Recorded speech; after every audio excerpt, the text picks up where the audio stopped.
Online farm house ભાડે આપતા હોય તો ચેતીજો. ક્યાંક ફાર્મ હાઉસમાં ગેરકાયદેસર પ્રવૃત્તિ તો નથી થઈ રહી. ભાડે આપેલા ફાર્મ હાઉસમાંથી ઝડપાયું જુગારધામ. સુરત જિલ્લા એલસીબીના જુગારધામ પર દરોડા. 30 જેટલા જુગાડીઓને પોલીસે ઝડપી પાડ્યા.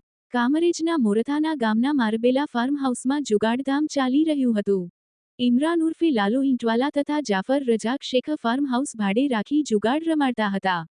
પોલીસે સ્થળ પરથી 4.25 લાખ રોકડ તેમજ 33 નંગ મોબાઈલ 3.10 લાખ મોપેડ કાર રિક્ષા નંગ 9 મળી 22.50 લાખ મળી કુલ્લે 29.85,600નો મુદ્દામાલ ઝડપાયો. ઝડપાયેલા મુખ્યત્વે જુગારીઓ સુરત શહેરના નાનપુરા, લિંબાયત વિસ્તારના. એલસીબી પોલીસે 30 જુગારીઓને ઝડપી લીધા જ્યારે 2ને વોન્ટેડ જાહેર કર્યા.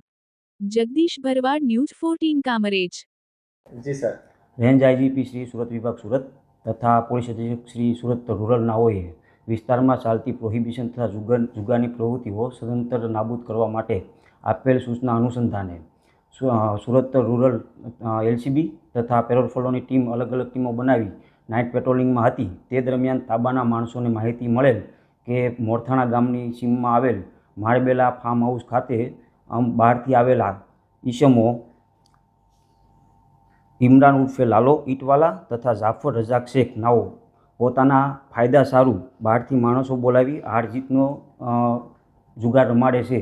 જે અનુસંધાને સદર સ્થળ પર અમારી ટીમ રેડ કરવા જતાં 30 ઈસમો સ્થળ પર પકડાઈ ગયેલ, જેઓની અંગ ઝડપી દરમિયાન 4,25,600 રોકડ રૂપિયા મળી આવેલ તથા અન્ય મોબાઈલ અને વાહનો અન્ય મુદ્દામાલ કુલ રૂપિયા 29,85,600નો મુદ્દામાલ મળી આવેલ, જેમાં 2 આરોપીને વોન્ટેડ જાહેર કરવામાં આવેલ છે અને આ અંગેની વધુ તપાસ કિમ પોસ્ટને સોંપવામાં આવેલ છે. સંજય, આ મુખ્ય 2 આરોપીઓ છે એ કઈ રીતે ફાર્મમાં માણસો બોલાવતા અને પોતાનો આર્થિક ફાયદો શું હતો? આ જે 2 આરોપીઓ જે છે તે પોતાના ફાયદા માટેથી ઓનલાઈન ફાર્મ બુક કરતા હતા અને બુક કરીને બહારથી માણસો બોલાવી અને પોતાના હારજીતમાં ફાયદા સારું થઈને ત્યાં જુગાર રમાડતા હતા. સર, જે ઝડપાયેલા આરોપીઓનો કંઈ ગુનાહિત ઇતિહાસ?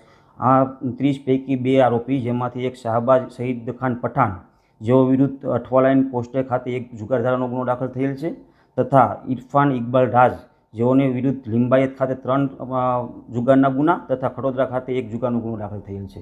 આ કેસની તપાસ ક્યાં સોંપવામાં? આ કેસની તપાસ કિમ પોલીસ સ્ટેશનને સોંપવામાં આવેલ છે.